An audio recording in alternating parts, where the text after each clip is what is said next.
I have exciting news. The Brighter Side of Education is now officially CPD accredited, which means you can now earn continuing education credits just for listening. So stay tuned for details to learn how to claim your credits.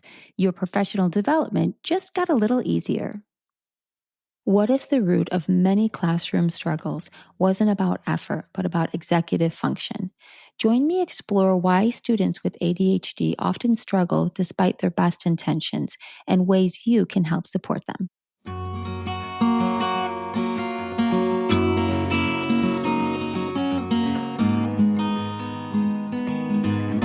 Welcome to the Brighter Side of Education, Research, Innovation, and Resources. I'm your host, Dr. Lisa Hassler, here to enlighten and brighten the classrooms in America through focused conversation on important topics in education. In each episode, I discuss problems we as teachers and parents are facing and what people are doing in their communities to fix it. What are the variables, and how can we duplicate it to maximize student outcomes? Today's topic hits close to home for me as a parent, and I suspect I'm not alone.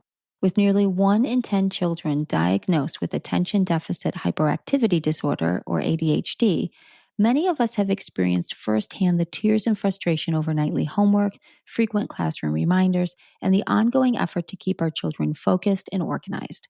Often at the heart of these challenges are deficits in executive functioning skills, our brain's built-in task manager. When executive skills such as planning, organization, impulse control, and attention management fall behind, it results in missed deadlines, wandering attention, and diminished self-confidence, which together create ripple effects across all areas of a child's life. But innovative and promising solutions are emerging to help kids thrive. Experts increasingly emphasize the effectiveness of targeted executive function coaching, personalized classroom support plans, and creative teaching approaches specifically tailored for learners with ADHD. Visual organization techniques, structured flexibility in assignments, and customized individual interventions are already making measurable improvements in students' academic performance, behavior, and overall self-esteem. Adding further optimism by researchers at UCLA is the pediatric device ETNS. ETNS uses a low-level electrical stimulation to the brain's trigeminal nerve during sleep and has shown reductions in ADHD symptoms without the use of drugs. To discuss this further, we're joined by Ann Dolin, an educator and author with over 30 years' experience transforming educational experiences for students with ADHD and executive function challenges. As the founder of Educational Connections and author of the books Homework Made Simple and Getting Past Procrastination, Ann offers practical, effective strategies to empower educators and families. Welcome, Ann. We are thrilled to have you. Well, thanks so much for having me. Yeah. And can you briefly share the story behind your company, Educational Connections? Sure. Well, I started out as a public school teacher, and I loved it. I taught both 4th and 6th grade, but it was actually when I was teaching 4th grade that one of the parents asked me to tutor their child. And so I drove to her home and realized, oh my gosh, this is really fun. I love this. So I started tutoring more and more kids. And over time, I realized that was my calling in life, working with students one-to-one. And so eventually I ended up quitting my classroom teaching job and starting my company, Educational Connections. Really, at that point, I had a baby. And I thought I'd just tutor 1 or 2 kids at my dining room table. But within a year, I got so busy. I was tutoring homeschoolers during the day, older kids at night, all day Saturday, part day Sunday. And I realized, okay, maybe there's something more to this. Maybe I could actually hire some other folks to work for me and tutor kids with me side by side. And that's what I did. 26 years the company's been together? Yes, actually 27 years this March. Well, congratulations. That's quite an achievement. I have tutored myself as well. It really takes a special dedication to be flexible and to be working with students and all types of different levels when it comes to subject matter on top of grade level. When it comes to ADHD, what are some of the biggest struggles that you see in schools today? And why do you believe that these challenges persist? Well, one of the biggest struggles is that the education system assumes that one size fits all in reality. And many kids, aren't sitting in a classroom isn't ideal for them. And they struggle with some of the basic things like, okay, what do I have that I have to do for homework? When is that due? How do I keep track of it? And so when you have a hard time with those, we call them executive function skills, let alone, sitting down and getting the work done, turning it on time. it kind of makes it look like you don't care about school, or maybe you're unmotivated, perhaps even you're lazy. And that's actually not it at all. It's just that you're struggling with, these executive function skills, and it isn't a disorder of motivation. So we automatically assume that in students, and we kind of write them off in some cases. And so I think, when kids struggle in those areas, which many students do, they kind of are dismissed early on instead of given a chance. Yeah, I would agree with that on both sides of the coin when it comes to being a parent and as a teacher. I've had those students in my classroom, and it can be frustrating when you don't understand how to get them motivated and to be doing things. And you're going, what else could I be doing? Like I'm tap dancing up here almost, right? But then on the flip side, as a parent, I would have teachers coming to me. I have my son and daughter both with ADHD. They just didn't care. And then you'd hear a totally different side when you're talking about like, why weren't you doing your journal today? When I realized how different that is, every time that I would have a child then in my class that possibly having ADHD or some executive functioning deficits, my mind would always go to how would I want my son's teacher, my daughter's teacher to look at that child. Being able to place that lens really helped me as a teacher. I knew that their parents would want that for their child, just like I wanted it for my child sitting in the classroom. Students are lucky, Lisa, to have you in that capacity, because a lot of teachers, they just don't understand what's going on and they haven't had that experience as a parent. I know when I was starting out as a young teacher, I didn't really know what I was dealing with. And when kids would kind of be apathetic in the classroom, or they would just not seem to be paying attention or have all this overdue work, I mistakenly saw it as a character flaw because I didn't know any better. And it wasn't until I started working with more and more kids and I realized, wait, this isn't specific to the student. This is a bigger issue that affects a lot of kids. How can I be looking at this differently? Yeah. And until you have that different perspective, it is hard as a teacher. And to your point, teachers don't get a lot of training. They actually get no training in ADHD. Yeah. Or, even if you don't have the diagnosis, a student has poor executive function skills, they're not quite sure how to deal with it. No, they don't. We get the cliff notes to it. It's like these are the things that you're going to have, and you're going to have to write up these plans. And so here are some things that you can do. And of course, I'm not sure how they're being trained now, but it's different than going to being a specialist when you're thinking a special ed teacher. Much more in-depth training and knowledge in that area than the general ed teacher has. And so it does become a little bit different. That's when you really are leaning into those special ed teachers saying, what is it that I could be doing differently? If you're lucky enough to have them. I was in private schools and we did not have them. And so then you really try to get resourceful. And so with my own children going through it, I had some resources that, other teachers may not have had. So I was able to dig into that toolbox that really helped me. Now you talked about executive function skills. And so those are different, but many students with ADHD also have some decline in their executive functioning skills. Can you talk a little bit about what exactly are executive functioning skills and explain like how the deficits in those areas can specifically impact academic performance? Sure. Executive function skills are kind of like the brain's CEO or the brain's manager. It's similar to what I said earlier. It has to do with your ability to say, I've got all these things to do. What should I do first, second, or third? And once you've identified that priority, your brain's executive function says, oh, you have to do this essay. All right, let's figure out what might I do first? How can I start this out? How long do you think this will take? And then it's your ability to focus long enough to get it done, especially in the face of distractions or when you don't want to do that essay. Those are all executive function skills. And so it's easy to see when kids are off topic or, they're really, really stuck. It looks like, oh, they just don't want to do that essay. But really, it's the brain's inability to prioritize, to focus, and to see something through to fruition. And we're seeing it more and more.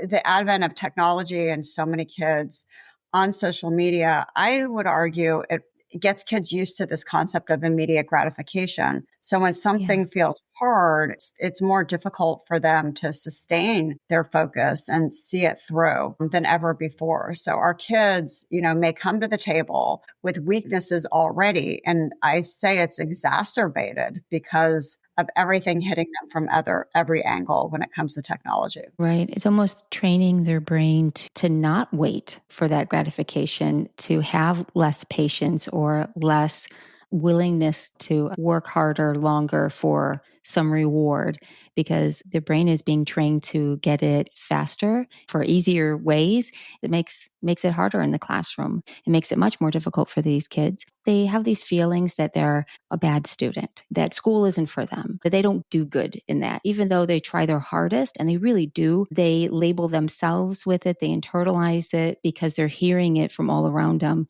that what they're doing isn't up to par. And I feel like that's really hard to deal with as a parent, as a teacher. What can we do to help these kids change their mindset and be able to support them and rebuild that confidence? Yeah, that's really common. And in fact, I call it the doom loop, where you get a bad grade and then you get feedback from teachers like, oh, just try harder, or your parent, just focus more. You can do this. You're just as smart as your sister. Kids hear those messages a lot and they don't always help. In fact, they often backfire and kids think, okay, I'm just really not capable, and they put in less effort. And when you put in less effort, you get a bad grade again and the whole cycle starts over. And so I think it's important to intervene early. And when you see that your child is struggling, to kind of do a triage in a way, like what is causing this? Is it that it's specific to a subject like math? For example, math is the class that kids report they struggle with the most, they dislike the most. And in math, one skill builds upon another. And so if you have a shaky foundation, everything else is going to be hard for you. And so you can see as a parent, is it really math? Then you need a tutor. You need somebody else to explain the subject better to your child. But if it's not that, and it's kind of a pervasive thing across all subjects, and you're looking at more of an executive function issue, then you want to intervene in a different way. Oftentimes, kids need that to recover their confidence. They're not going to do it on their own. And I know this sounds like a little cliche, like kids should try harder. They should put in more effort. But when you are in that doom loop and you feel terrible about yourself, it's very, very hard to dig yourself out of it, whether it's a subject or executive function. So you need to find a coach or another adult or somebody else that can help that student figure out a different system to triage their assignments, learn prioritization skills, and better focus and completion skills. Yeah. And so what are some effective strategies that you recommend teachers use in the classroom to be able to support those executive functioning skills? And are there any new innovative approaches that you've been seeing recently? Yeah, I mean, first, when a student walks into a classroom, having a sense of what is going to happen in this classroom today in this period is really helpful. It helps the brain anchor, okay, I'm going to do this next. So anytime the teacher can say, hey, everybody, we're going to, this is our objective. We're going to work on this, and this is the activity we're going to do together. And then I'm going to help you get started on your homework. And then at the end, and this is your homework. And it's not just in the portal, but it's where everybody can see it. Those types of things where there's a visual coupled with an auditorial prompt and, you're doing it together. That always helps kids. When kids know what to expect, they're definitely better off. There was a special on 60 Minutes on Comigo, and it was really fabulous about how teachers are using AI in the classroom, kind of as like an individual tutor in a way. And I thought it was brilliant. So a lot of teachers are bringing in AI to help kids when they can't get to 30 kids in their classroom. And they're doing things differently to help students become more engaged. But at home, you can help your child by saying, okay, tell me about what you have going on tonight. So you don't want to ask the question, do you have homework? That's not really helpful. But you might say, what are your priorities tonight? If you could get one thing done that would make you feel great, what is that one thing? So you kind of want to help your child fire up their own executive function skills to start to prioritize. All right, let me open up my laptop. Let me see what I have, and let me create this little list for myself. That's often the first step. Okay. And then what about homework? What else can parents be doing just to help with homework or to help manage and make those nights less stressful? I know those were always my worst when they came home, and it would take hours. And what kind of suggestions would you have for parents that maybe are facing similar situations? Now, if you feel like your child is toiling over homework for endless hours, there's a disconnect between what the student is given for homework and their ability to complete it without a ton of parental oversight. And so I would absolutely go back to the teacher and say, and use these words, I've noticed, not like you're giving too much homework, but instead, Right. I noticed that it's taken Jimmy an hour and a half to complete this math homework. Is that about how long it should take? And the teacher is going to say, that's not how long it should take. And say, what do you think I should do? Could this be reduced? Could he do every other problem instead? And so having some type of an agreement with the teacher to reduce the assignments is a great idea. Sometimes, however, it's not that. It's that the work is appropriate. It's just that the child is having a hard time with focus. And in that case, you may want to chunk it. And instead of saying, like, do all this math homework, you know what? Just do the first 5 problems and take a break. Or just let's fold the paper in half and only do the top half.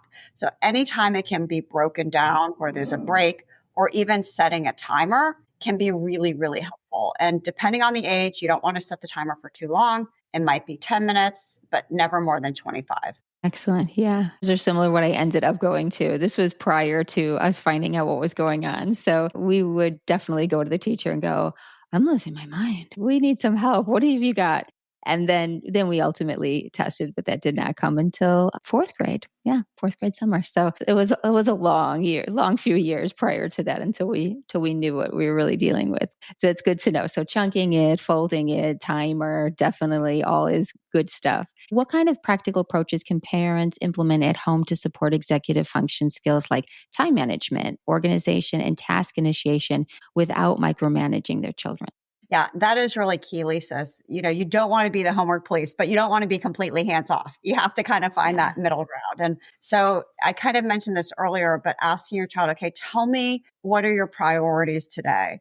And I would recommend doing that before they go off to a practice. If they're going to soccer practice at 5 o'clock, even if they don't have all their homework done, but they just have a sense of their priority list before they leave, that's key, because when they get back, it's so much easier to start than starting fresh. We also can understand that kids often need a break right after school, giving them, for younger kids, giving them some type of downtime without something that's super highly engaging, like maybe no video games during that downtime, but perhaps TV is okay. It makes it a little bit easier for them to get started when they need to get started. But for older kids, really having that start time is more important than the end time, which is where we often focus because homework is taking so long. So we'll say to our high schooler, like, you need to be done with homework by 9 o'clock or 10 o'clock. And when they don't start until 8:30, it's problematic. So really encouraging them, what might be a good time to start? What are you thinking? When have you felt that you're the most focused? And instead of telling them what to do, asking them these powerful questions to lead them to self-discovery. When kids own their own thinking, we call this metacognition, when they can think about their thinking, when they can think about how they learn best, it's much more powerful than telling them what to do. Yeah, it's empowering them. Like I have a little bit more ownership of it. So, are Yes. there any emerging trends or tools in ADHD and executive functioning support that you're particularly optimistic about for the future of education?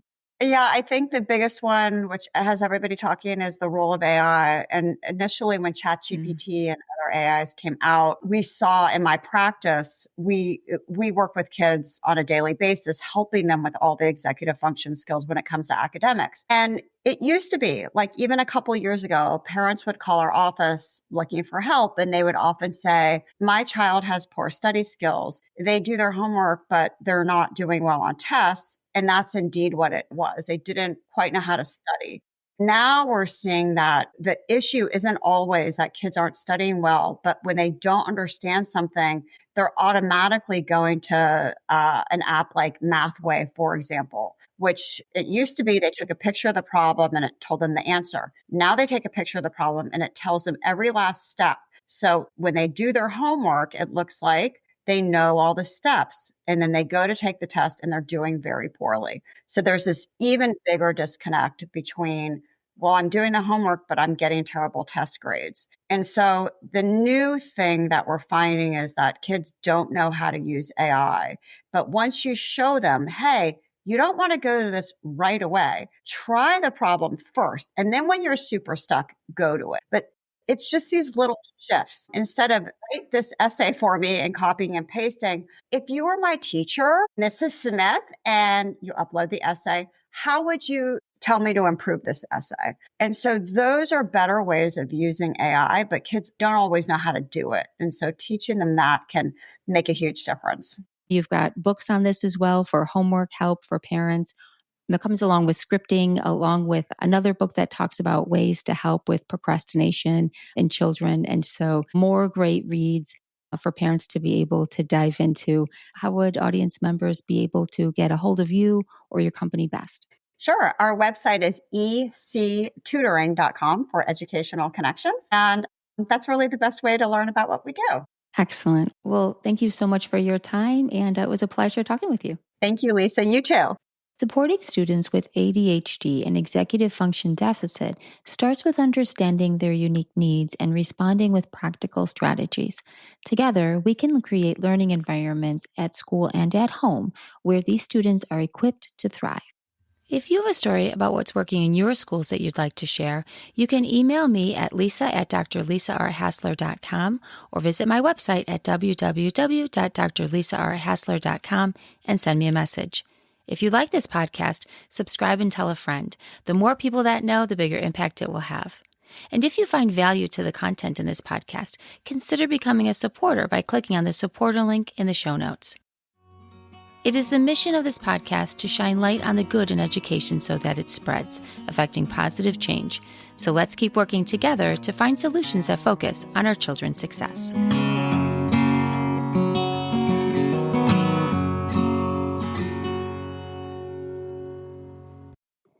Thanks for listening to today's episode. These conversations, insights, and resources are valuable professional development, and now they officially count. So here's how it works. Specific episodes are marked as CPD eligible, and after listening, you'll be able to download a certificate of completion. This can go towards your required annual learning hours. So head to the show notes, and there you'll find the link and unique episode code needed to claim your certificate.